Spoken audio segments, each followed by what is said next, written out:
Previously on the all-new adventures of the Doctor Who Book Club podcast. I wanted to do a TARDIS crew that we've not had before, and also a prolific author that we've not used. So we are going to be experiencing Grave Matter by Justin Richards, featuring the Sixth Doctor and Peri. Because we've seen the Sixth Doctor, but we've only seen him in a graphic novel. Yeah, this will be our first book. Yeah. Featuring the Sixth Doctor. Indeed. Because we haven't, you're right. Yeah, and our first Justin Richards novel. Looks like it might possibly kind of go into the horror a little bit, and the cover is interesting. It doesn't seem to be very high res. And now our story continues.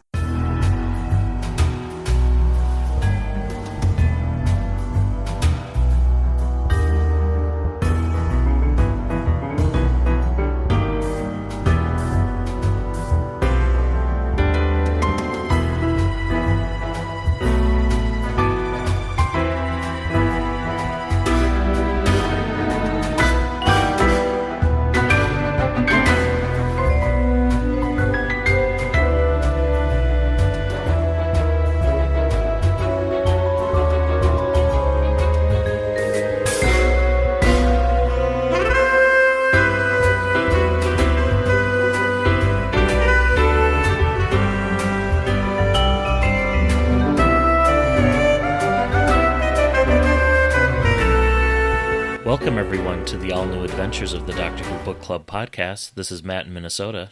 Chris in South London. How you doing, Matt? Doing great. Happy September, Chris. Yeah, indeed.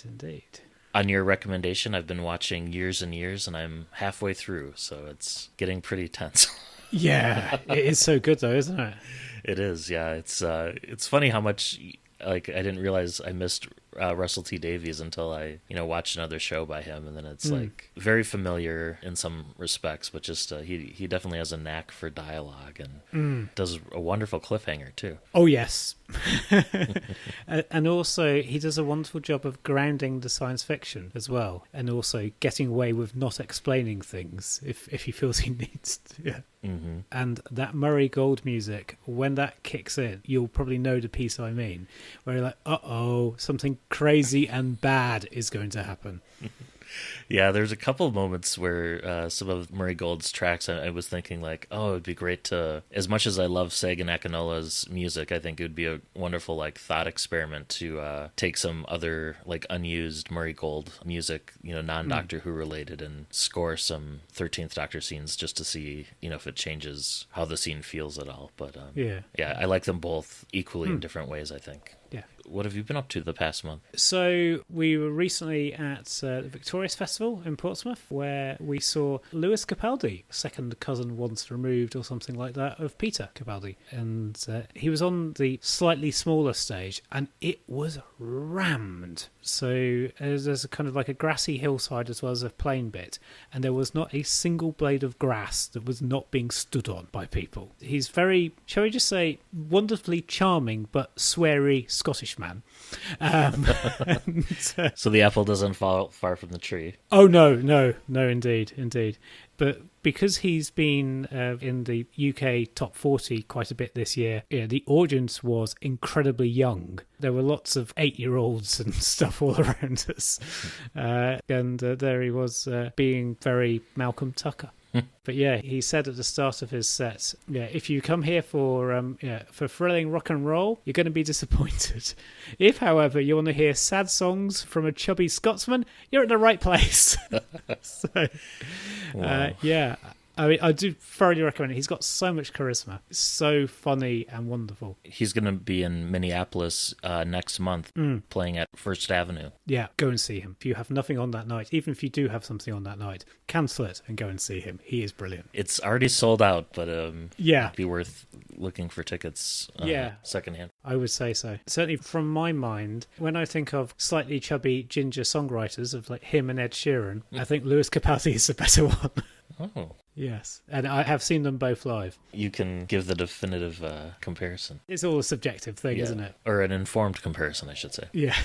Yes. Yeah. So we're having the front of our property being painted at the moment. And it was only yesterday that it was pointed out to me that there's kind of like a roof edge around a bit of the property that our builder decided he wanted to paint in a different way. He's painted it Oxford blue, which you and I would probably describe as TARDIS blue. A little bit of color to the... Because he had some leftover paint from another job, and he said, it will look nice. And I was like, yeah, okay, fine. And I didn't think about it. Well, that's cool. It is cool. It is cool. I'll send you a photo. How about you? What have you been up to in this last month? Not a whole lot Doctor Who related. I did spend a week out in Colorado, which was nice, and spent yesterday tubing on a river all day, so Cool. that was fun, but also kind of exhausting. Cool. Right. Should we go on to show and tell? Yeah, what do you have for show and tell this month? What do I have for show and tell? So I've got the Pertwee Files, which was this wonderful thing that was released on BBC Sounds, and I think it's probably available globally as well. Which was this tribute that Sean Pertwee, John Pertwee's son, made to his late father as part of the centenary of John Pertwee's birth. It has various clips from interviews with John Pertwee, including stuff in the 70s, when he was still the Doctor, and also as well him sharing his views about Tom Baker's tenure. And he is amazingly candid, including sort of saying that he doesn't think that Leela's a good idea. Well, he's right there.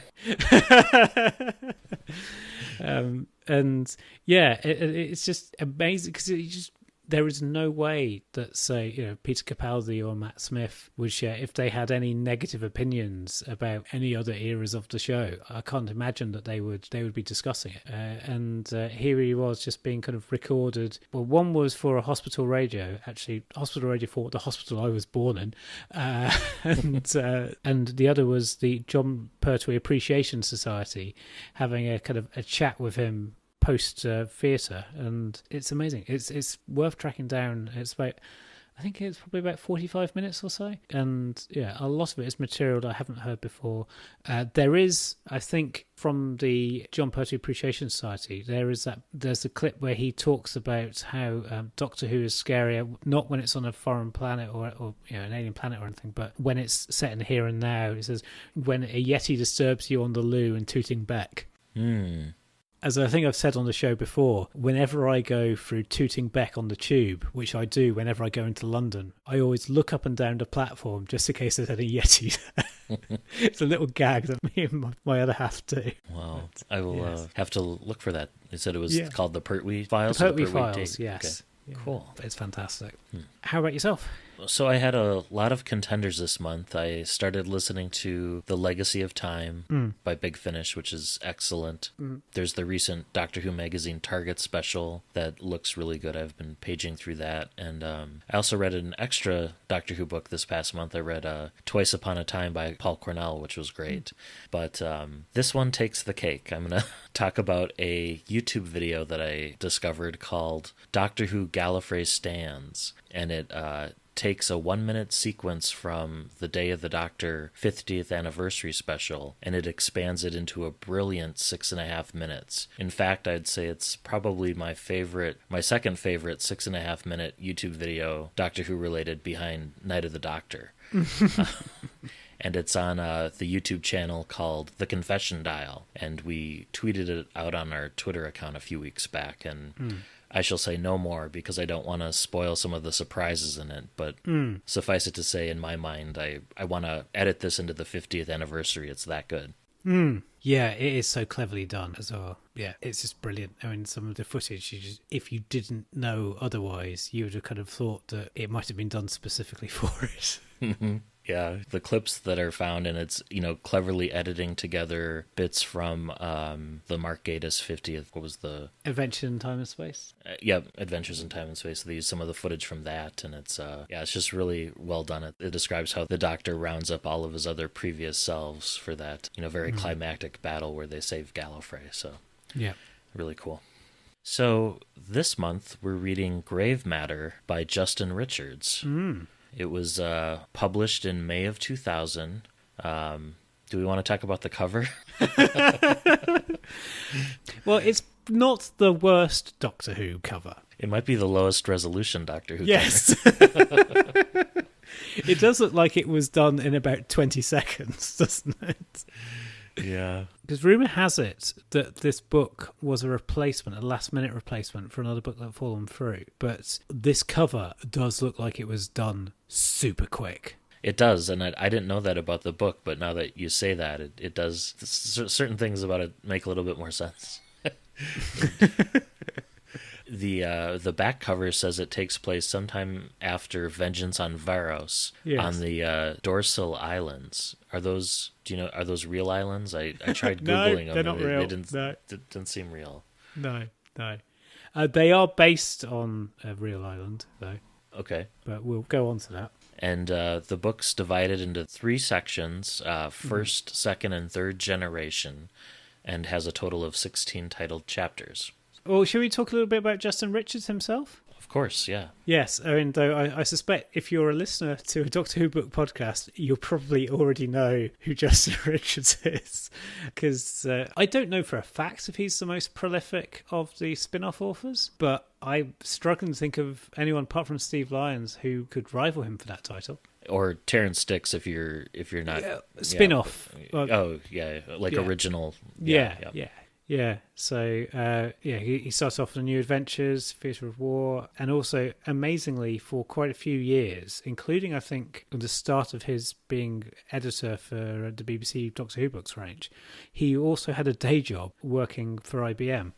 Yeah, and how he did it, I don't know, but that's why he says in the afterword, there's comments about how he finds the time for all of this. Yeah, it says he's worked as a technical writer, editor, book designer, fiction editor, software architect, business strategist, and an odd job at a hotel for postman. Yeah. So quite the varied career. Yes, yeah. And he's written a lot of Doctor Who audios as well. There's an ad at the end of this book for another Justin Richards work, the audio play Red Dawn, which was, I think, the 7th or 8th Big Finish Doctor Who release. And it just come out a month prior to this book being published, where the 5th Doctor and Peri meet the Ice Warriors for the first time. It's kind of surprising to have this little tiny ad with all of Big Finish's output visible on a single page. You couldn't do that today. Yeah, it's interesting as well, isn't it, that a BBC product was advertising something being produced, admittedly officially licensed thing, but something being produced by another company. Yeah. Because I suspect that some of the later BBC books from the Wilderness years won't have ads for Big Finish, and I would be amazed if any Big Finish CD inlays you suddenly sort of say, oh, you can read about the Doctor in print as well. Yeah, having that kind of cross-promotional... Yeah. Well, it happens these days to the extent of you suddenly find audio characters maybe sometimes popping up in some of the books, or people that have... So characters like Benny Summerfield nowadays is pretty much an audio character. And so, but she popped up in a BBC book that we did a couple of years back. So you do have that, but yeah, interesting. Anything else you'd say about Justin Richards? It's just his output rather, is amazing, isn't it? Just how many he's written, and that it's an incredible ability to be able to produce so many different novels. And one of my favourite books, and I'm not going to name it because I don't think the original show did it, is one of his, and it's not in his early days. And I work in IT, and I can tell you for now, there is no way that I'd be able to have the time or the mental discipline to go home and write out a novel over in my spare time. Yeah. So hats off. All right, shall we get started? Yeah, let's get started. Yes. So the book opens with the TARDIS materializing on a fog-shrouded moor, and the Doctor sets to find out where and when he is, because he wants to recalibrate his newly repaired ship's navigational systems. And is that a reference to Vengeance on Varos? It is. Yes. Yeah, because there's specifically, what's the chemicals? Is it the Zyton something or other? Zyton 7 or something. Yeah, something like that. Yes. Yeah, it's Zyton 7. Yeah, and so they need to recalibrate everything. But it also means as well that they're not able to check the date that they've arrived in. And so Peri's walking around, and she nearly walks right off a cliff face in the fog, but she's saved by a wild man with torn clothing and missing fingers. And in a moment of lucidity, he directs them towards the nearby village, and then he flees so as not to be captured by the men he claims are hunting him. And then the Doctor and Peri make their way to what appears to be a coastal fishing village, just in time to witness a funeral procession. And when they enter the pub, they learn that a boat recently went down in a squall, and that of the 3 men aboard, only Bill Neville's body washed ashore. Bill Neville's brother, Mike Neville, is angry about his brother's death and is spoiling for a fight. But then when he takes offense at one of the Doctor's offhand remarks and tries to beat some respect into him, so to speak, the landlord, Robert Trefoil, throws Neville out of the bar. So Trefoil is a Cornish name, so because we will find out that where we are is off the southwest coast of England, and the Tre, the TRE, is Cornish for king or royal. Huh. So if you see anybody with a surname starting with that, and I'm struggling to think of people with that will be famous in America at the moment, but there are a few people. There's a cricketer called Marcus Trescothick, and a few others. It basically means that they are of descent from the Cornish royal family. It's also the type of a Girl Scout cookie. Is it? Yeah. Oh, trefoil. Yeah. Spelt differently though, yeah? Is it? Is it? Wouldn't it be Tray? No, I think it's... I don't know. Okay. I'd have to Google it, but... Maybe. Stranger things have happened. So back in this village, all of the handcrafted clothing and the furnishings kind of like strongly indicating that the TARDIS has landed in Victorian times. Oh, it's spelt the same. Oh, is it? Okay, yeah. Cool. Thank you for that update. Yeah. So Peri overhears a man telling his friends about a chicken at a local farm that kept moving for several minutes after it had been beheaded, and even kept twitching after the frightened man had chopped it to pieces, which is wonderfully grotesque. Because you do occasionally hear of stories of chickens moving after being beheaded in real life. I don't know how accurate those stories are. And I don't think they go for like several minutes, but they do. Yeah, sometimes apparently it can still happen. But yeah, like twitching after chopped to pieces. Ugh. And then a new arrival to Dorsill, a retired civil servant called Sir Edward Baddesley, storms into the pub to have a word with Dr. Madsen about Bill Neville's death. And says, why did Dr. Madsen let the man go out in a storm with a broken arm? And also, why was he buried without a post-mortem? And Madsen insists that the man's arm was only bruised. And Badsley storms out unsatisfied. But as Peri watches him go, she sees him pull what looks like a kind of a mobile phone or a cell phone out of his jacket. And the Doctor has a kind of snoop around the pub under pretense of looking for the restrooms, that's a brilliant comic scene about how the Doctor just causes a kind of like a distraction and like pours beer all over himself, doesn't he? And also it's round about here as well that he says that due to his kind of like Time Lord physiology, he can drink as much beer as he wants. Mm-hmm. And he can filter out the alcohol, which I think might be a response to Eric Saywood's novelisation of Slipback, where the Sixth Doctor is in a pub and he just basically just gets utterly trashed.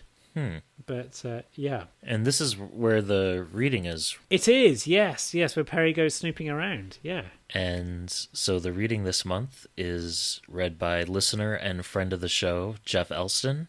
So let's have a listen. Peri examined the box. It was made of metal, she saw as she looked at it. The top inch was hinged and folded back to reveal what was inside. Peri listened intently for a moment, trying to hear if there was any movement from outside the door, but she could hear nothing. Slowly she lifted the lid. Then she sat there, under the table, staring at the inside of the box. It housed equipment, communications equipment. There was a handset, a keypad with numerical buttons, and set into the fascia of the device was a readout screen. It was blank at the moment, but a tiny red light was glowing at the edge. Peri looked from the bright red of the light to the dull, misty glow of the oil lamp by the door. She sat there for a while, looking from one light to the other, frowning, trying to make sense of it all. Then she heard the noise approaching from outside the window. She snapped the box shut and replaced the ragged book on top of it. She struggled to her feet, almost banging her head on the underside of the table, and left the room at a run. Outside in the street, the noise had reached an almost deafening roar. Peri caught up with the doctor as he was standing, looking up into the foggy blackness of the sky. "What is it?" she asked, but he did not answer. Behind them, several of the villagers had emerged from the pub. They were looking bemused and surprised. They too were scanning the sky for any sign of what was making the sound. Dr. Madsen and Bob Trefoil joined the doctor and Peri. "Can you see anything?" Madsen asked. "Over to the west," Trefoil said, "towards Sheldon's Folly, by the sound of it." They looked where he was pointing. If anything, the sound seemed to be getting louder, cutting through the quietness of the night and chopping through the fog. "Did you find anything?" the doctor asked Peri as quietly as he could and still be heard. She nodded. "Yes, doctor, but I didn't like it." He looked at her quizzically, and she explained quickly about the communications equipment. The doctor nodded grimly. "Definitely something strange going on here," he said. Then he took Peri's shoulder and turned her slightly, pointing up into the foggy night. Dimly at first, Peri could make out a faint light, a tiny speck of illumination high in the sky. If the weather were clearer, the doctor mused, I could tell if it was a hawk or a handsaw. "It's coming lower," Madsen observed as the light approached. It was growing larger and brighter as it dropped towards them slowly.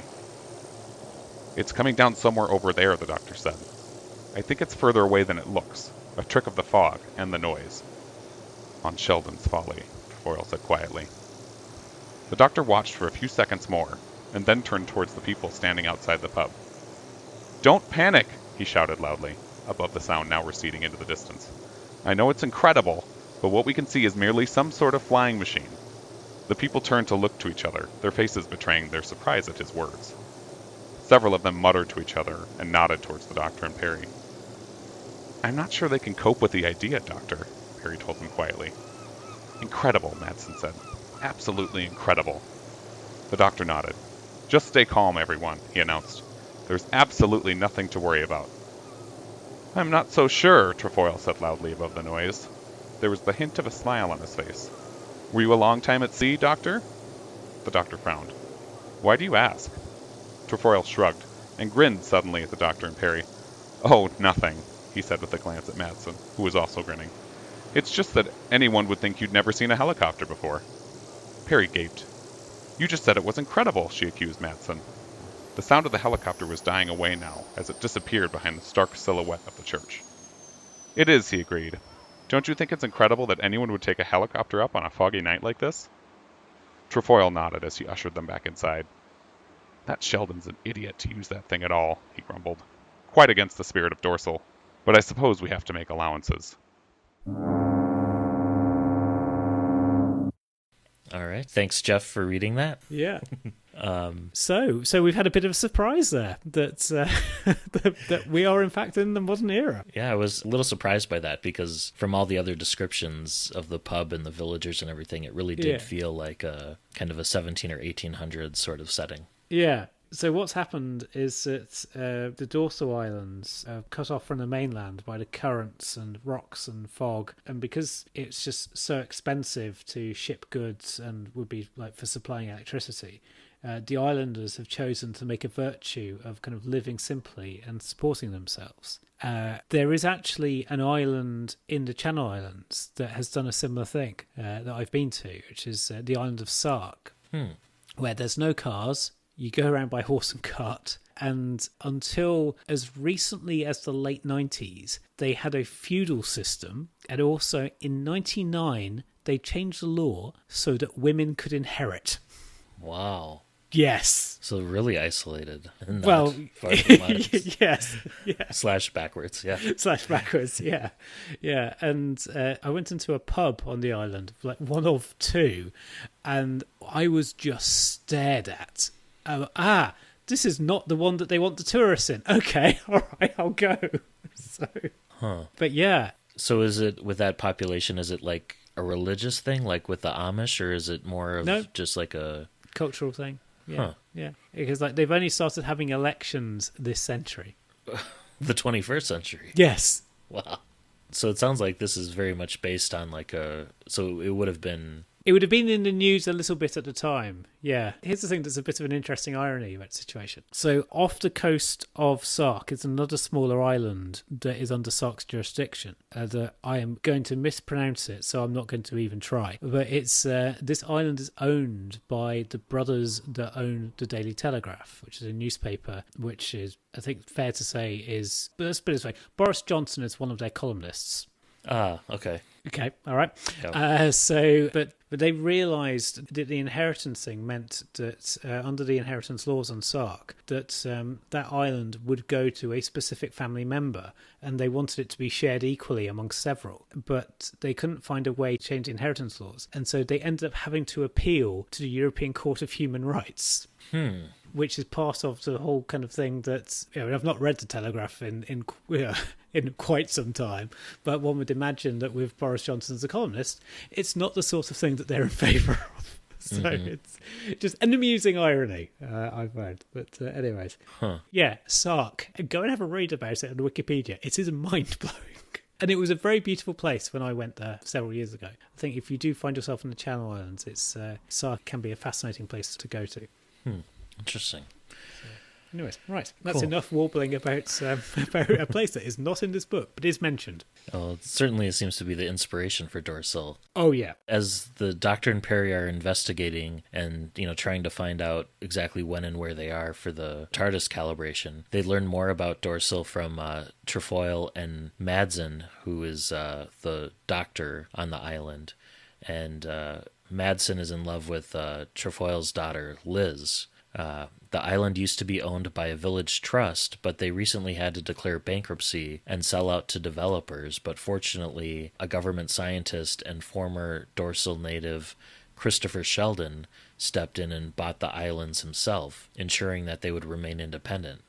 The villagers owed him a debt of thanks, but nobody really knows where he got the money from, and it was thought that his family fortune was squandered by an ancestor who tried to build this architectural folly on a nearby island. And that's how the island, kind of similar to what you were talking about with Sark, and it's the little island under its jurisdiction. Dorsill here has an island called Sheldon's Folly, which is where the helicopter was heading back to. Yeah. That they saw earlier. Oh, and also, this little island that's owned by the Daily Telegraph people has a helicopter landing pad.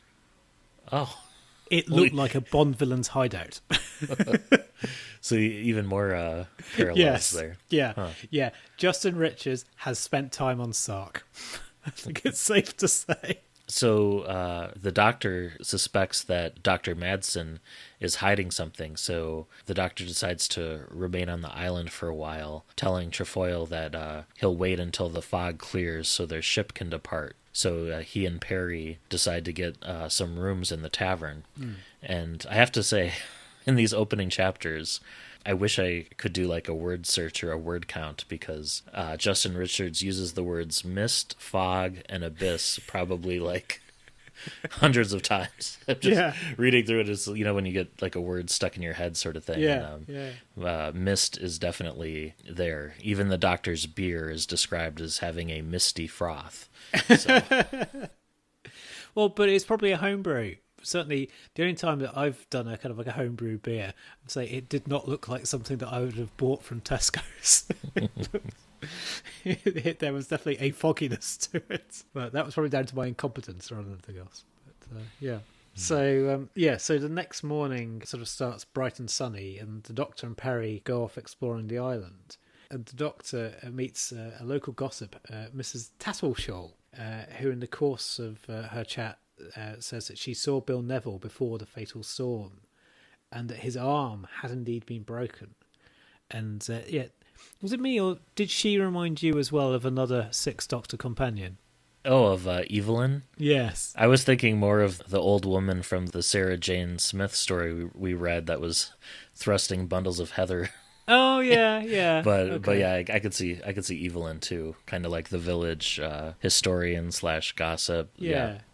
So the Doctor carries on to the local schoolyard where he befriends a teacher and sees that there's a whole host of excited children. He shows them a card trick to try to kind of calm them down. But to his amazement, once he shows one girl how to perform the trick, all of the other children know how to do it as well within an instant, as does the teacher. And meanwhile, Peri and a farmer, Hilary Painswick, known as Hilly Painswick, watch in sort of astonishment as a whole host of sheep act in unison to drive off a sheepdog. And there's something afoot, isn't there? I think it's fair to say. Something creepy involving like collective intelligences or something, Yeah, it's just so wonderfully just a little bit off kilter. It's like, oh, what is this? So Peri heads off to the moors to sort of make sure she knows how to get back to the TARDIS, because obviously it'd been foggy at the time. And she's assaulted by Mike Neville, the brother of the guy who died. And there are some undertones to this, aren't there? Mm-hmm. He's then driven off by the arrival of the wild man, who Mike Neville seems to recognise. And then sort of Peri heads back to the village. And then the wild man sort of returns to where he's hiding, but he's then recaptured by somebody armed with a tranquilizer gun.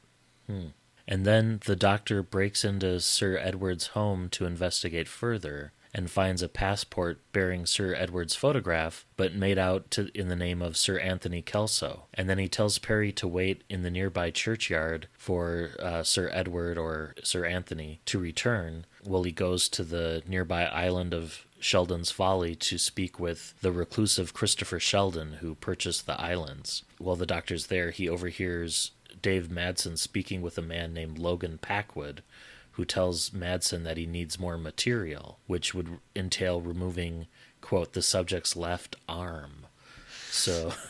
it's wonderfully creepy, isn't it? And sinister. Carry on. I nearly said something further, which I mustn't right now. Carry on. So then the Doctor introduces himself to Packwood and his associates, Rogers, who had captured the man with the tranquilizer gun earlier, and then Janet Spilsbury, but they claim that Sheldon left for the mainland just that morning. The Doctor has no choice to depart, but he spots the helicopter in the nearby coach house, and he's aware that nobody heard it depart or arrive since it was used the day previously, so he knows that they're lying about something. Yeah. Well, he could have potentially taken a boat. I know that the tides are weird, but, you know. Sure. But anyway. Yeah, so Peri falls asleep, waiting for Sir Edward to return. But around about midnight, she's woken up when Sir Edward enters the churchyard with a wheelbarrow and spade. And as she's kind of hiding, she sees him dig up Bill Neville's corpse and take it back to his cottage. And which makes me think of the Resurrection Men, which I know there was a big Finnish audio of that same name, but it was a real thing that was happening in Victorian times of people stealing corpses, but that was for kind of like scientific experiments. Yeah, there's a big Finnish audio that David Tennant's in. Yeah, that is it. Burke and Hare. Yes, yeah, they're the famous ones. Yeah, if ever you want to have a good creepy time, particularly with Halloween coming up, just read stuff about like the Edinburgh ghost stories and legends. It's like, oh, there is so much wonderful creepiness. It will either make you want to get to Edinburgh on your next available train/plane, or it will make you decide you never ever want to go anywhere near Scotland. But it's just wonderful. Anyway, so Sir Edward is aware that Peri's spying on him, and she catches him. Sorry, pardon me, he catches her. But the Doctor suddenly kind of arrives, and there's this confrontation. And basically, Edward sort of explains that he's just trying to find out what's going on, and he retires to the islands for some peace and quiet, but suspects that something strange is happening. And he was just hoping to kind of like determine whether Madsen really did lie about Neville's arm. And the Doctor makes this conscious decision at this point. He's not going to sort of let Sir Edward know that he knows that he's in fact Sir Anthony, because obviously that's a bit weird. So the Doctor examines the body and sees that there's no evidence of any injury to the arm, but there's these two weird puncture wounds in the neck, as if from like an injection. Perry jumps to the conclusion, oh no, is this vampires? Oh, yes. And then the doctor's like, oh no, it's not vampires. And, vampires, what a preposterous, ridiculous idea. And then I'm thinking back to, just his previous incarnation in the events of goth opera and, a stadium full of vampires exploding. And then, but I think Justin Richards calls that out because Perry notices that the doctor had his fingers crossed when he was talking about vampires. Yeah, so the Doctor and Perry and Sir Edward take the body back to the grave. Rather wonderfully, the body returns to life before they can bury it. It sort of climbs back out of the grave and then just lurches out of the cemetery. And so the Doctor decides, what shall I do? I'll rebury the coffin to avoid attracting villagers' attention. And we've still got this animated corpse wandering around, but it's okay because the coffin's been buried. It was a great line where the doctor's like, well, we're in a bit of a mess, but at least we can tidy up the cemetery. And to be fair, I mean, that way, the villagers won't be brought to their attention either, so. Yeah, unless it starts kind of careering around and saying hi to his old friends. So then Neville's body crosses to the other island, Sheldon's Folly, because Janet and Packwood are having conversation and they hear a knock on the door and they open it and it's this sailor. So that part kind of confused me. It's explained later on how this zombie or corpse gets from one island to the other, but at the time I was thinking did it walk across the seafloor, or how did it get there? We later learn that they can use boats and things, so realizing that Janet's badly shaken by this unexpected side effect of the experiment they're running, creating zombies. Unexpected side effect makes it kind of sound like it coughs a bit, doesn't it? Packwood sends her back to the main island to continue her research, to get out of the house for a while and to find out and kind of eavesdrop in the pub to see if any of the villagers noticed anything amiss last night, this dead man crawling up from his grave and walking around.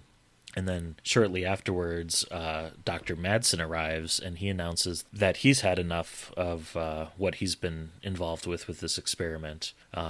Liz Trefoil confronted him about his lies, and he can no longer continue the experiment with a clean conscience.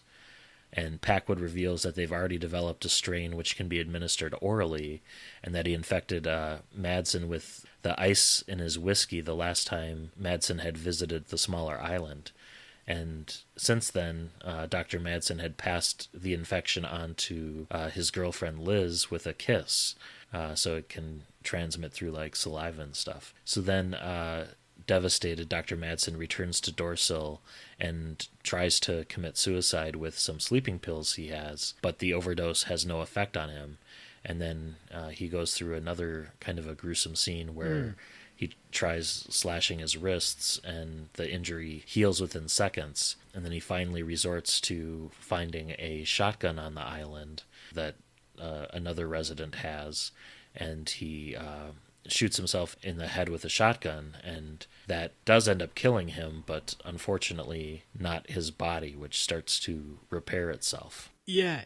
So that was a really kind of crazy sequence of things happening where he's trying to kill himself over and over, and he's not able to. Yeah, it's horrific, isn't it? Yeah. I kind of wonder if Captain Jack went through something similar, when he discovered he was immortal, because, not to that level of gruesomeness or whatever, but I think in Torchwood they had a kind of a similar series or sequence in one of the flashbacks. Yeah. So Peri, she's coming down with a little bit of a cold after having fallen asleep in the cemetery. So keep an eye on that cold, because whenever there's a Doctor Who, but if someone falls ill with a cold, that's not a cold. Or it's going to be a very important cold later on, isn't it? So she stays at the pub whilst the Doctor and Sir Edward / Anthony are trying to catch up after the corpse. And whilst there, she meets Janet, who speaks warmly of Christopher Sheldon and says that she's worked with him on a number of experimental projects. And Peri goes out for a walk, and she again meets the farmer, Haley Painswick, who gives her a glass of fresh cold milk. And the milk and the walk seem to kind of like do the trick with Peri, and she feels a bit better. So she rejoins the Doctor and Sir Edward, just as the Doctor manages to trick Sir Edward into acknowledging his real name, Sir Anthony. And also, isn't it? I think it's about here where Peri's having a conversation. I think it's with Hilly, where it's like Hilly sort of says that she knows that Peri's American. And Peri's sort of surprised, and Hilly says, "We may not have televisions, but we do know Americans when we hear them." Which I thought was that's got to be slightly tongue in cheek, hasn't it? Because of Nicola Bryant's accent sometimes not being regarded as the most convincing. Yeah. So So Sir Anthony admits that he used to be Christopher Sheldon's superior at the Ministry of Science, but was offered early retirement. So this is the kind of sort of offer where it's not a good idea to refuse. And he was offered it after objecting to some potentially unethical experiments. And before he left, he learnt that the government had been behind Sheldon's purchase of Dorsill. And he'd come over there under an alias so that Sheldon wouldn't realise he was here. But then he's going in the pub. Mm-hmm. And they're like, okay, you're not an expert at this snooping around and everything, are you? Yeah. But then again, you kind of would, wouldn't you? I suppose if you're not a spy or something, you probably you would just have to hope. Yeah, that you're not spotted. And Sheldon would really be the only person who would be able to recognize him on sight. Yes, yeah. So if Sheldon stays on his island and is never seen or heard from...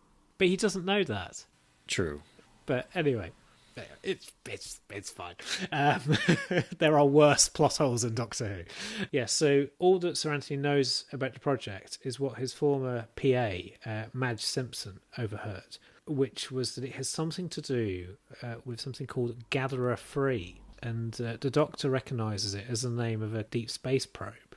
And when Sir Anthony identifies Packwood as a geneticist, and Peri reveals that she'd been told that Janet and Sheldon had been working together on a DNA computer, the Doctor concludes that the probe must have brought back some alien genetic material with it. So maybe it's like a parasite or something that promotes quick healing in its host's body. And also maybe it's something that doesn't know how to stop healing the body after the host's brain has died. If this book was written nowadays, there's no way they would have Sheldon as the name, would it? Because it just makes me think of Big Bang Theory. Yeah, and the genetic material, being from like the outer solar system and having these kind of properties where, it reanimates and fixes things. I mean, that's straight out of The Expanse, and that's kind of like one of the major underpinnings of that series. So obviously this was written prior to The Expanse, but if it was written today, I think people would be like, isn't this the alien threat in The Expanse? But which reminds me of something else that's rather cool about Sark. So Sark is designated as a dark sky community, and it's the first dark sky island in the world. Which means they keep artificial lights to an absolute minimum, so you can actually see the stars and everything as the clouds allow. Wow, that's really cool. Because light pollution is a big problem, and there's certain areas in the U.S., mainly out in the desert, that are designated as like dark sky zones too. But that's cool that was the first one. First island, yeah. Anyway. So then Janet notices that the villagers are beginning to suffer from both headaches and muscular spasms. So she decides to head for the pier, realizing that the experiment is out of control and the virus or the contagion is spreading quicker than she had anticipated. Meanwhile, the Doctor, Peri, and Sir Anthony are attacked once again by Mike Neville, but as they try to fight him off, the dead bodies of Bill Neville's fellow fishermen rise from the sea, having finally walked to land. And Dr. Madsen's body, with his head half blown off and slowly knitting itself back together, arrive and join the fight. And the dead fishermen kill Mike, and the dead men pursue the Doctor and his friends along the pier. Janet arrives and helps them to escape, but she twists her ankle badly in the flight from the zombies. And although they manage to board a motorboat and flee, Janet finds that her ankle has already healed. Whatever's affecting the others is inside her as well. And she admits that Dorsill was chosen for its isolation as a test site for the genetic material, which Sheldon had named Denarian as a joke, deriving the name from the letters DNA. And so the computer they're building, by the way, this DNA computer, it's kind of like I guess you'd call it like a wet work sort of thing, where it's got like organic parts and doing calculations along DNA molecule chains. But that experiment got out of control, and the entire population of Dorsill has now become infected. Janet thought that the material was a universal cure-all, but now it's clear that the Denarian genetic material preserves its host only to ensure its own survival. And now it's taking the next step to continue propagating by taking conscious control of the host's mind.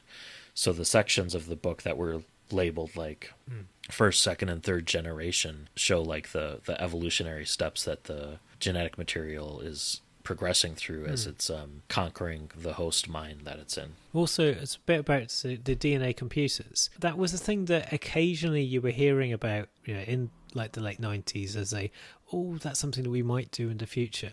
And it's something that is actively being looked at the moment. What came to mind for me was Star Trek Voyager. That ship had like biogel packs or whatever as part of its computer processing. Right. I was wondering if potentially Justin Richards was making an allusion to that science fiction series, but from what you're saying, it sounds like that was actually a thing that was being pursued or is still being pursued today. Oh. Yeah, I don't know this for a fact. I suspect that Justin Richards, like quite a lot of Doctor Who writers, particularly the prolific ones, has probably spent quite a bit of time reading some of the popular science journals, and names of which escape me at the moment. But yeah, like the equivalents of things like Wired magazine and stuff like that, for kind of like getting a sense as to where technology is going. So like that was it. New Scientist. That's what I was trying to think of. I wouldn't be at all surprised if about 2 years prior to this there was a New Scientist article about it. About DNA computers. Yes. But it was something that I remember, because around about this time I was at university, and I remember knowing that was something being explored. And because Justin Richards went to the same university as me and lived, later found out, relatively close to me, I wouldn't be at all surprised if he was getting information from the same places that my university was. Huh. Very interesting. So kids, go to the University of Warwick. You might even find yourself in a Doctor Who book.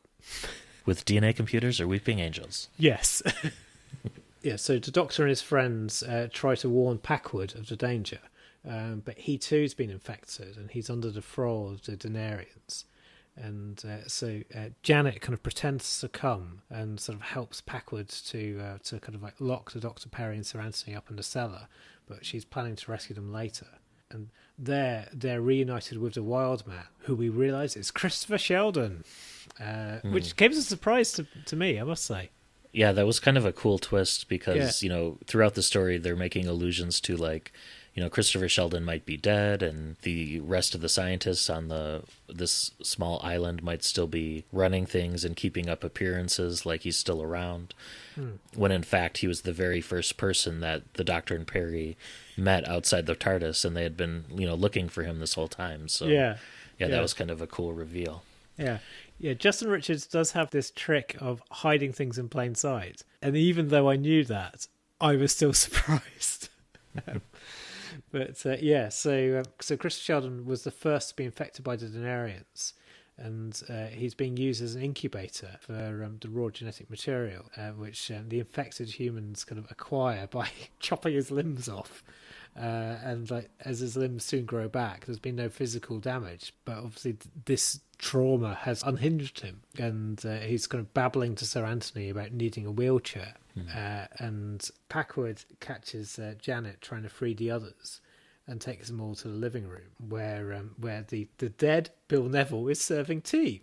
And Packwood explains that the Denarians, they're offering a symbiotic relationship that benefits the host as much as the Denarian itself. And like, I'm not sure this is really true though. But yeah, it's not like I'm forgetting the name now, but it's not like the things in Deep Space Nine, the Trills, is it? Mm-hmm. No. Yeah, even though that's problematic in itself, but whoa, this is a bit different.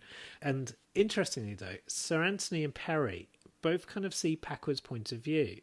And we learned that Peri had an aunt who died of a long protracted illness. And like Sir Anthony knew a boy who was paralysed for life by this avoidable childhood accident. And I don't think we'd ever heard that before about Peri's aunt. No, that was new. Yeah, because we only hear these little hints. There's obviously, there's the strong implication that her stepfather was possibly not the best, but other than that. But yeah, so the Doctor reminds them of Mike Neville's murder, and so therefore the Denarians care for nothing but their own survival, and they'll kill anyone who stands in their way. And if Packwood can't see that, then he's completely under their thrall. So then Packwood prepares to kill the Doctor, but the Doctor knocks over an oil lamp as a distraction, which sets Bill Neville's body ablaze. I don't know if it's something that the Denarian changes in the body, but it seems like the zombies are very combustible. The Doctor, Peri, Janet, and Sir Anthony attempt to escape, only to find that the house on the island is surrounded by villagers who were summoned home by the Denarians who are within them battling for control of their minds.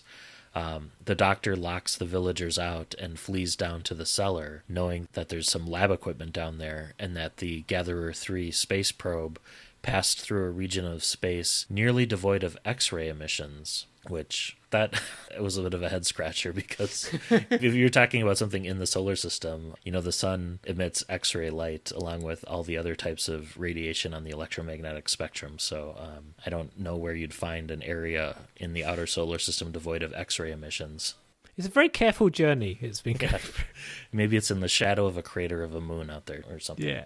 But also, Justin Richards needs something here, doesn't he? Yeah.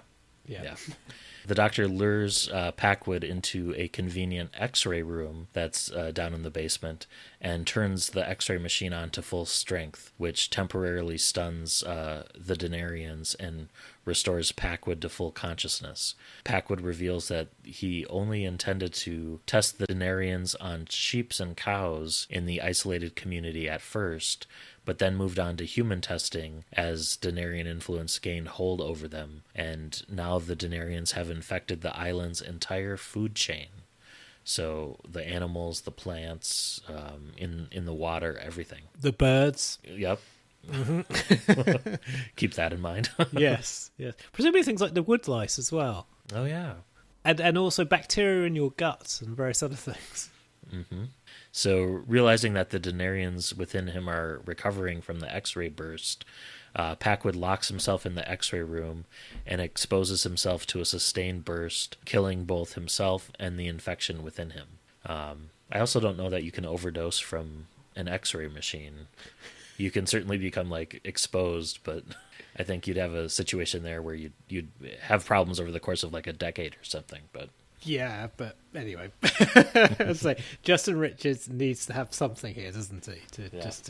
There is often dodgy science in Doctor Who, but at least but some of the science so far has been slightly interesting. So yeah, and it's pulled together in a clever way too. Yeah. So the villagers storm the house, but Janet manages to resist the infection long enough to tell the Doctor of a cold shoot that he can use to escape. But the Doctor chooses to remain and find a cure, and tells Peri to get to kind of Dorsill, try and find Sir Anthony's mobile phone and contact the mainland. And Sir Anthony gives her Madge's home phone number in case she can't get through to the ministry. And trying not to think about the fact that a glass of milk from the cows seems to have cured her cold.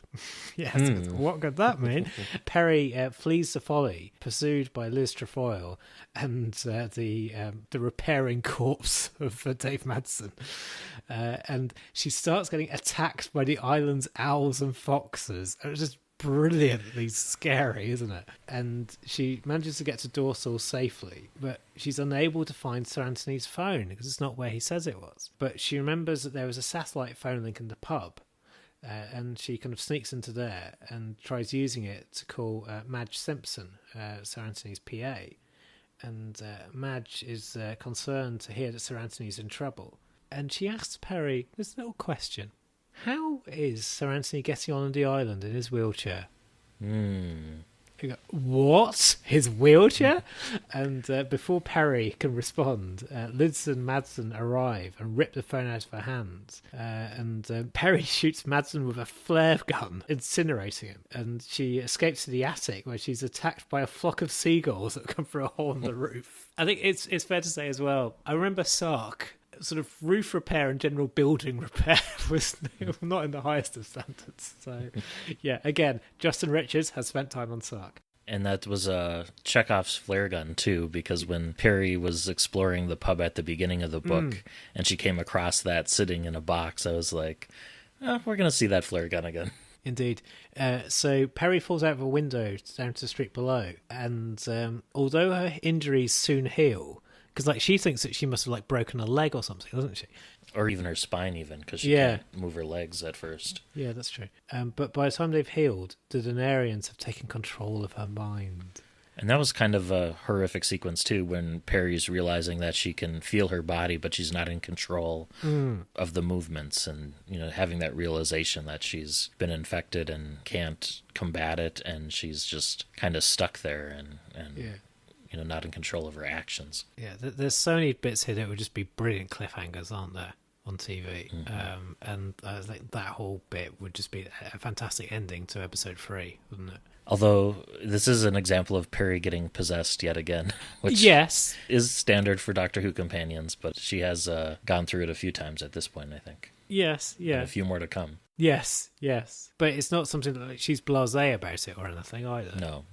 So the Doctor locks himself and his allies in the laboratory in the cellar back on the other island and takes a blood sample from Sheldon to try and synthesize a pure form of the Denarian infection for analysis. But as he does so, Madge, Sheldon's assistant, worried by the odd phone call she received from Peri, tries to call Sir Anthony to see if he's all right.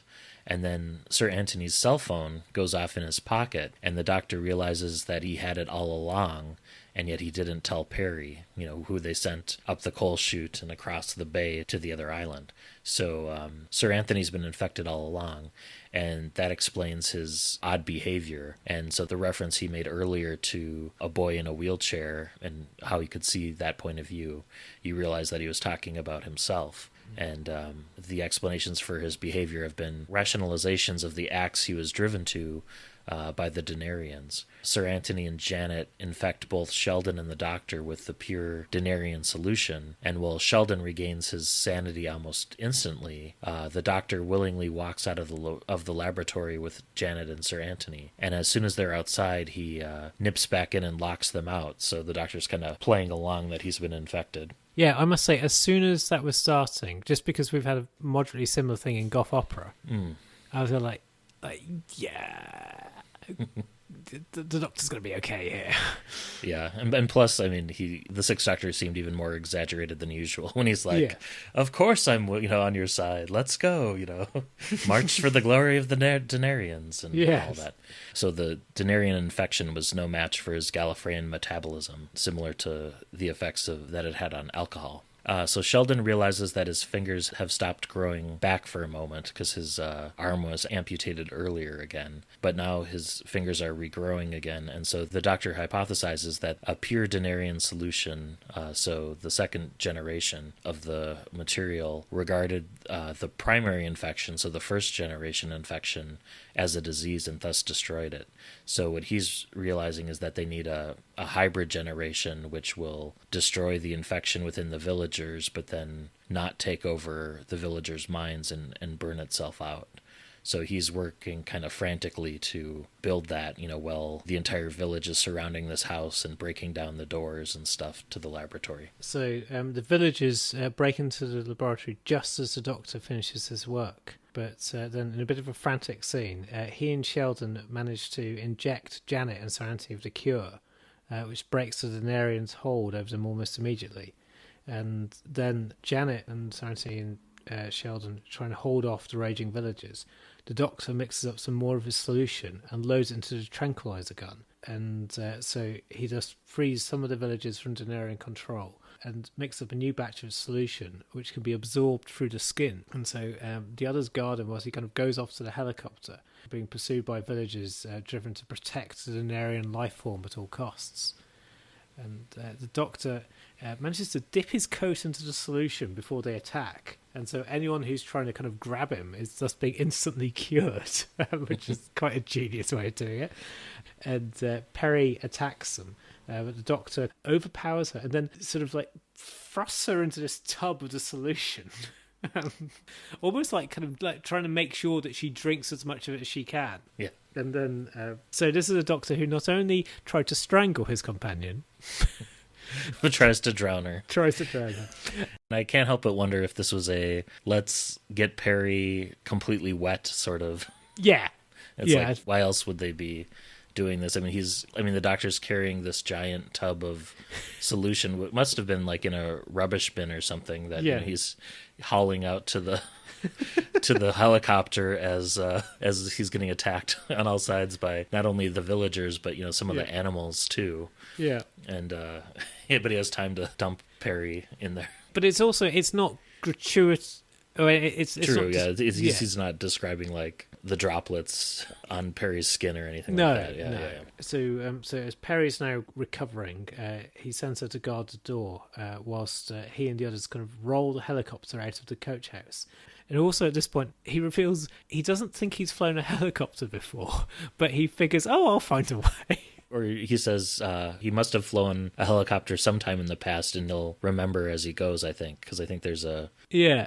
What was the third Doctor story where there's a helicopter chase? Is it Mind of Evil? I think that was a reference back to that. Yeah, possibly. But also as well, I guess, because Justin Richards, he knows that he's the editor of The Range, that he doesn't want to definitively say, I've never flown a helicopter before. Mm-hmm.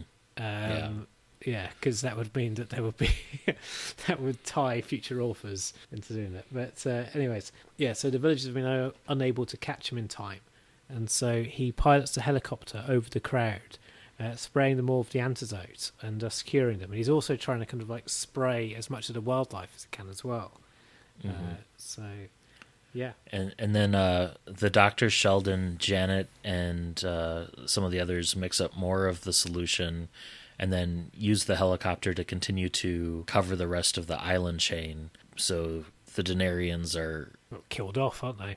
Yeah. Driven off, or the infection is being destroyed. Yeah. And you get the solution is kind of like, rather than just being a normal like mist or fog, it's like an orange or yellowish mist or fog, and that's how you can tell it spread through everything, and it's kind of coating everything on the island. But the Doctor says eventually it'll all wash off. And then, satisfied that the menace is over, the Doctor and Peri return to the TARDIS and depart. And they realize that they never figured out what the exact date was, so they're still trying to calibrate the problem they had at the beginning. And then at the very end, two pale-eyed seagulls leave the island and fly towards the mainland. So you get the hint at the end that maybe there'll be a part 2 someday, because one of the symptoms of being infected was that your eyes turned very pale. Yeah. Or these could just be two seagulls that happen to have pale eyes too. So yeah, could be. Hard to say, because I don't think there's ever a sequel with these same monsters, is there? No, there isn't. No. But yeah, so that's the book. Yeah. So what did you make of it? What did you make of it? Or what did I make of it? Yeah. I thought it was great fun, I have to say. Yeah, it falls right into the kind of category of like cozy catastrophe. So because like several years ago I read this, I think it was the Mammoth Book of Apocalyptic Fiction, which is sort of made me realize that there is a type of kind of like post-apocalyptic sci-fi called cozy catastrophe, and like things like John Wyndham, kind of like Day of the Triffids, and is like a very famous example, where you have sort of decent people just trying to kind of like find their way through, and I just it gave you a hug. A horrific hug, but still, it was just so wonderful and charming. I found, and just so many fantastic twists. And even now, just kind of going through, just like remember, like sort of Sheldon is babbling about Sir Anthony in the wheelchair. It's because Sheldon is remembering that Sir Anthony came on a wheelchair. Mm-hmm. But like at the time, you didn't notice this as the reader, or at least certainly I didn't. And it did occur to me, oh, what if Sir Anthony is a bad sort or something? But I was still like surprised when it was like, oh no, he's been infected all this time. Yeah, I just thought it was just fantastic. Mm. I really did. And it was just it was so well written as well, and just it was just fun. And there's so many nice little turns of phrase, because there's one bit sort of fairly early on. So the Doctor, at one point, he opens his hands to show just how much he needed her help. So this is when he's trying to get a boat. And it says, just how bereft of boat he was. Which, there's so many just lovely little twists and turns of phrase. And yeah, that if this book was written in a hurry, then I think, yeah, it's a fantastic achievement, I think. I mean, okay, sure, he must have plotted it all out, because this doesn't feel like a Discovery writing, does it? This is very carefully engineered and planned. Mm-hmm. But like certainly me, I didn't see kind of like, the sleights of hand or anything until Justin Richards chooses to reveal them. I would say. Well, I must have read a different Justin Richards book. Oh no, you saw every twist coming. I saw a fair amount of them. Okay. But yeah, I kind of a mixed review for me. I didn't like it as much as you did, but I appreciated portions of it. I thought it was, like you said, really well written, fairly tightly scripted. I thought the characterizations of Peri and the Doctor were good. Peri's felt a little shallow to me, maybe, and like he could have built her out a little bit more. But at the same time, it's similar to how she was presented on the TV show. So if there's not a whole lot of depth there necessarily, it's kind of hard to backfill some of that in. The beginning especially felt really slow to me, I guess, maybe the first third. I've never watched Broadchurch, but I imagine it's similar to this book, where you have lots of gazing out at the sea, kind of staring off into the middle distance with a tear in your eye.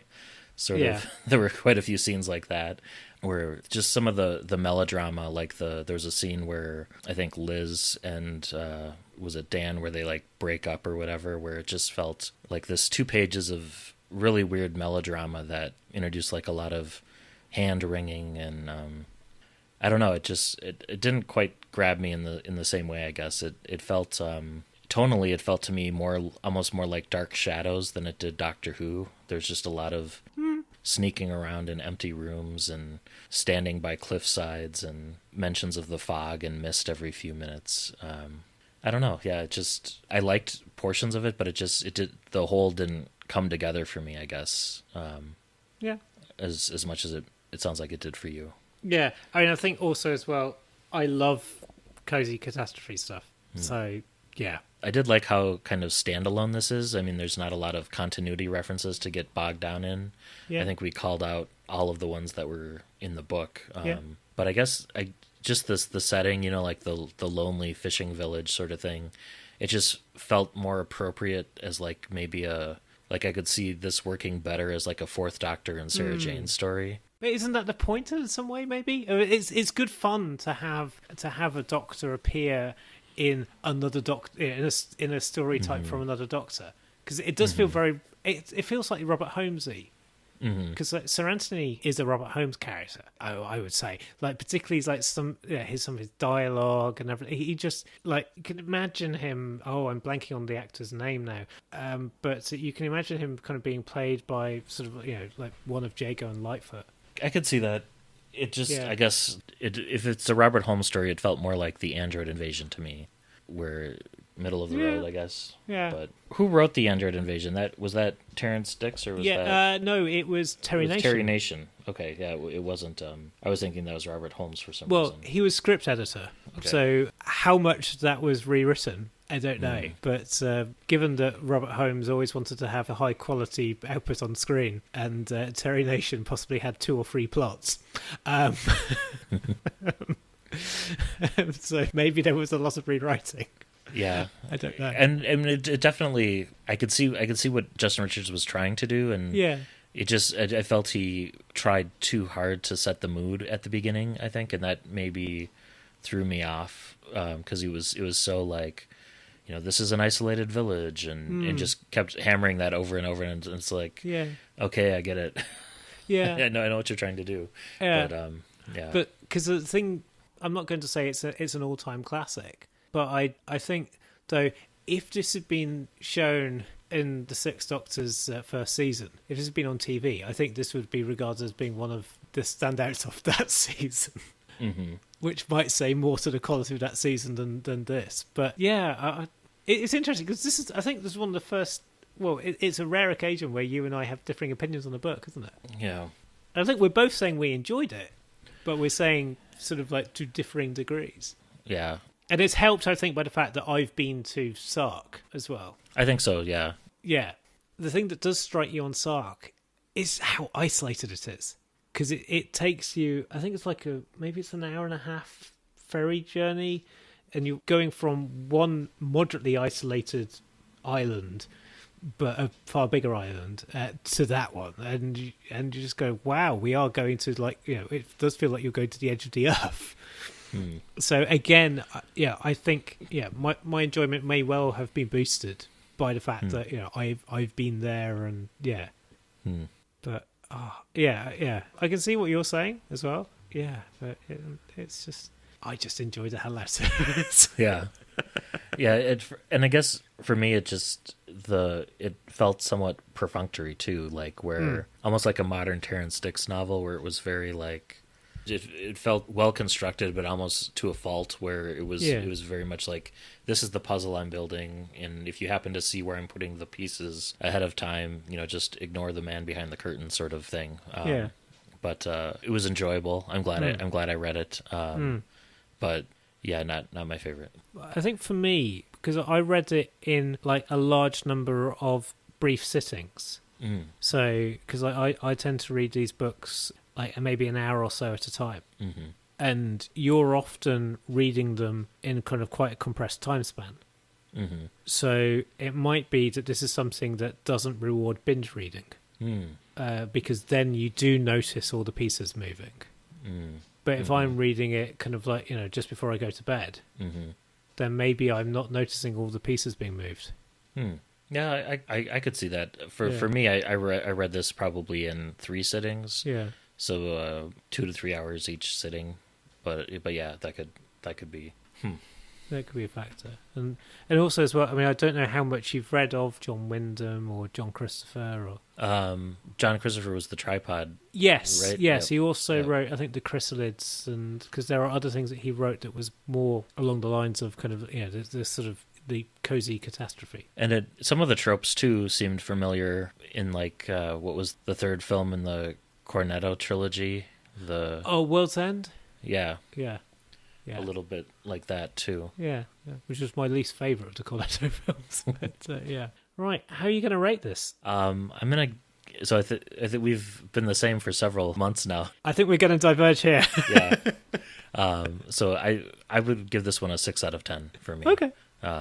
I would say like a mid 6 out of 10. I can definitely see how you really enjoyed it. The other thing too is like I'm not a horror fan at all, so like some of those elements, while I recognized them, I was just, to me they're either like really scary or they're kind of like make me roll my eyes a little bit. Yeah. And it was tonally, and I guess it did kind of fit the Sixth Doctor and Peri, some of their adventures. Yes, and some of them can be quite gory, can't they? Yeah. So it does kind of fit in the era, but I'd say a 6 out of 10 for me, but I would still recommend reading it. It's worth your time still. Yeah, and I don't think we've spoilt all of the joys and delights of it, because there's a lot of very solid writing. How about yourself? 9. Wow. Yeah, I loved it. Yeah. I mean, I couldn't give it a 10. It has to be something really, really special. But because I mean, I just I mean, even as you said about like the TARDIS crew, because it felt like. It felt a bit more like The Mysterious Planet, in that like the Doctor and Peri do have dialogue that could be antagonistic, but you know that they're really friends. Mm-hmm. It felt like an attempt to do kind of like the Eric Sayward sort of like, particularly that first season, just like do it right. Mm-hmm. I know I'm partial to the Sixth Doctor, and also I've been to Sark, so I know I've got biases coming into play. But and I think I just want to just be entertained. And yeah. And if you like the Sixth Doctor and or you like Sark, then... and I love cozy catastrophe stuff. So, yeah. Well, yeah. You were astounded. I'm giving it a 9, but. That's good. It's good when we don't always agree. So that's great. Yeah. I mean, we've never had. I mean, I think this might be possibly the biggest divergence we've had. But we've never had a case where like one of us has given it a 2 and the other one's given it like a 9 or something. So yeah, I think Big Bang Generation was probably our biggest other split. Yeah, and again, my bias was coming to play there. But I think with Big Bang Generation, I think looking back at it, I overinflated that mark. But with this, there was no way I could give it a 7, and I didn't feel an 8 even really just did it justice. So I mean, it's a lower 9, but it's good fun. It's good fun. Right. So shall we move on to listener feedback? Yes, let's.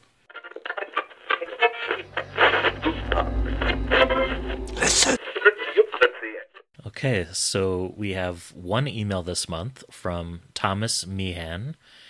He's writing in with some suggestions for future books, and he gives us 7 of them. So he recommended the 4 new Target novelizations, so Rose, Christmas Invasion, Day of the Doctor, and Twice Upon a Time, but not City of Death, strangely. And I just read Twice Upon a Time this past month. And then he also recommends 3 comic stories that are multi-Doctor, 4 Doctors, The Lost Dimension, and Supremacy of the Cybermen. So thanks, Thomas, for those suggestions. They're all on the table in terms of, options for future picks down the line. Mm-hmm.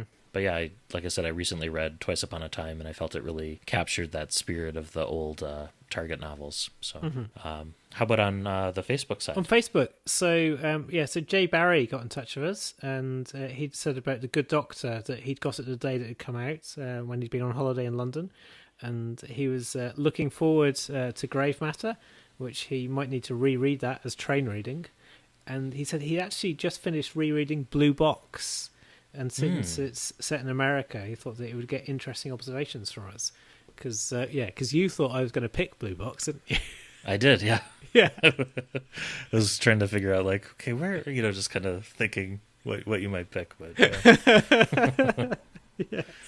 Funny. So, and away from Facebook, we got a kind mention on New to Who that I think I heard just after we'd finished recording our previous episode. But yeah, if you've never heard New to Who, I can thoroughly recommend it. It's a great listen as they kind of like explore various classic Doctor Who stories. So do go and have a listen to them.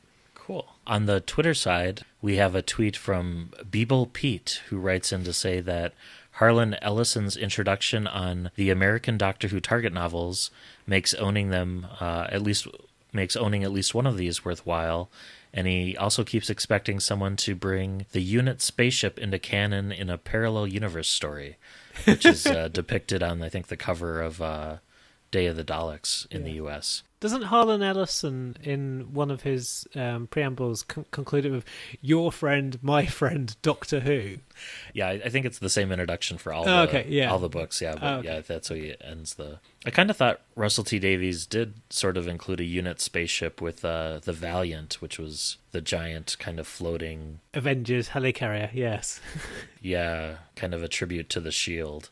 Yeah. But yeah, and then Mike Morgan, Cult TV Mike on Twitter, writes in to share that he felt our selection last month, The Good Doctor, didn't quite live up to its potential, whereas Shanoid77 on Twitter writes that he recently started reading The Doctor but was put off by the introduction, but then gave it another go and thought it shaped up rather well by the end. So, I see what he means about that intro, because that introduction really did put me off. It's a good Doctor. It was one of these things where, that book does every now and again. Oh, we're going bad. Oh, no, we're going back to good. Okay. Yeah. Kind of takes you right to that edge of teetering, yeah. Yep. Yes. Are we jumping the shark? No, we're just waving at the shark. There was a jumping shark in this book, though. Yes, there was, wasn't we there? didn't mention in Peri's flight to the island, in addition to getting attacked by owls and foxes, there's a shark who starts ramming her boat. Yeah. Well, I think the thing is, the book, its tongue is in its cheek, isn't it? Mm-hmm. It's a gory cheek. But I mean, I think Justin Richards and I probably both love An American Werewolf in London, which might not be as high on your list of movies. Yeah, I've never seen it, but yes. I've seen clips. Okay. I've seen clips from it. Yeah. Huh. It was interesting because I would not describe myself as a horror buff at all. I've only watched maybe like a couple of like Hammer horror movies. I don't watch the kind of like, I've never seen a Conjuring movie, but I mean, I don't like things that go boo. That kind of thing. Yeah, the jump scares. Yeah, jump scares. Yeah, that was the word I was afraid I was looking for. Boo. But I do quite like literary horror. So I like a good thriller. I don't like the direction a lot of horror movies have taken, where it really glorifies like torture, like that whole genre. Which I don't feel like this book did at all. But no.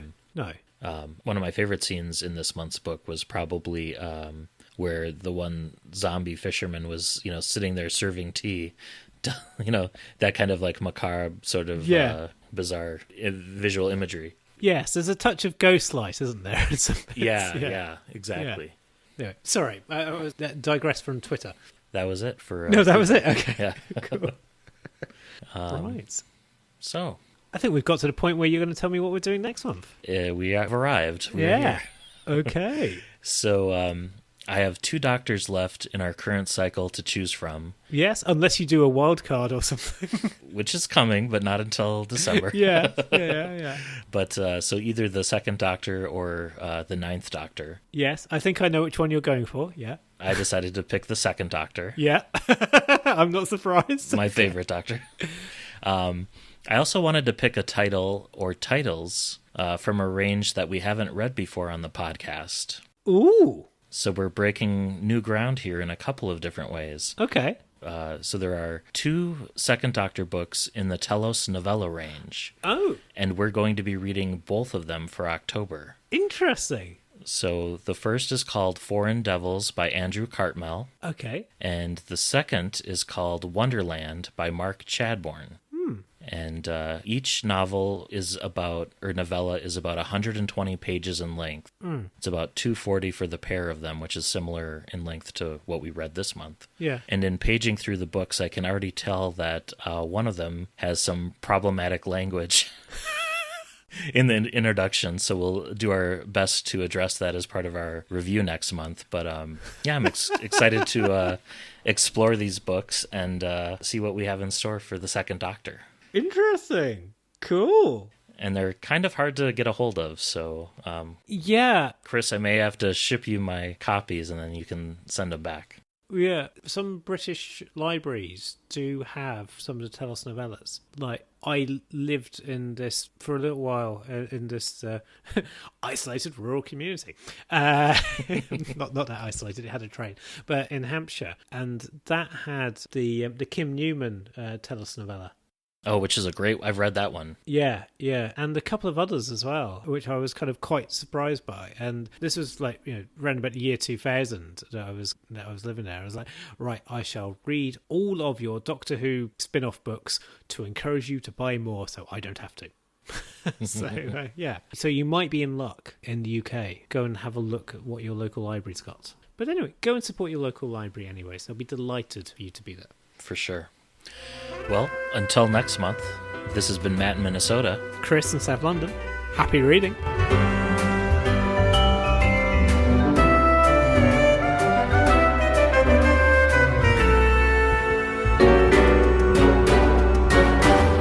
Thank you for listening to the all-new adventures of the Doctor Who Book Club podcast. Special thanks to George C. Music for use of their song, Doctor Who Theme, Swing Jazz Version. You can follow us on Twitter at ANDWBC Podcast and like us on Facebook. You can support the show by leaving us a rating and review on iTunes. You can contact the show by emailing your thoughts to andwbcpodcast@gmail.com. And until next month, happy reading.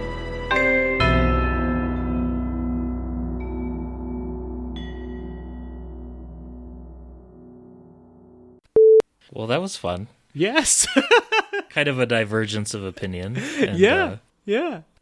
So last night, after Lewis Capaldi, we saw The Hives, who are probably my favourite live band. They're this Swedish sort of self-described rock and roll band. They're a wonderful team of nutters. They claim that they were put together by a mysterious Bengali figure who sort of like sends them all of their lyrics in the post, and that they've never met him. And their stagehands are always dressed in ninja costumes. Wow. And also the band are always wearing white and black. Sometimes it might be like school uniform, or they might be in like formal top and tail type things, or sometimes they're wearing top hats, and they're always quite striking. They're always somewhat tongue-in-cheek and sort of like saying to the crowd, you have 3 wishes. You are here, we are here, this is happening. All of your wishes are granted. But they also said, because this was their last gig in the UK for the summer, and so therefore this was their last gig before Brexit happens, and they said, you know what, we might not be able to come back.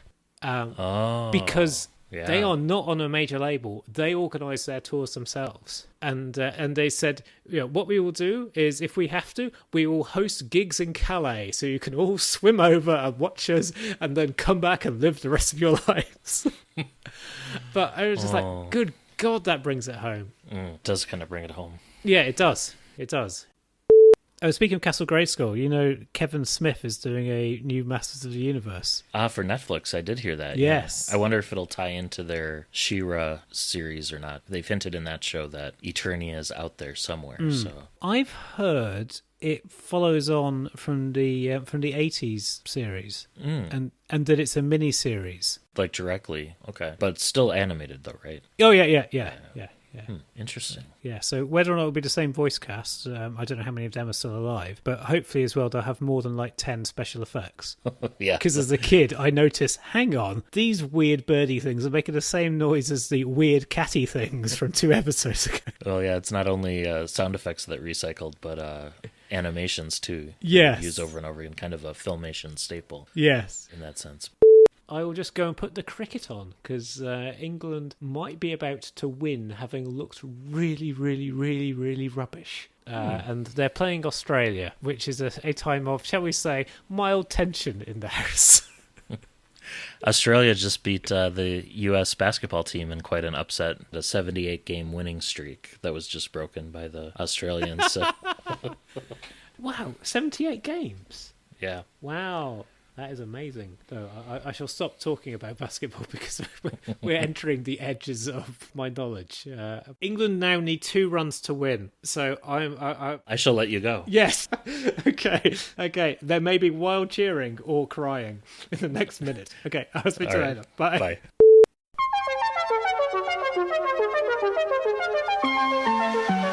Bye.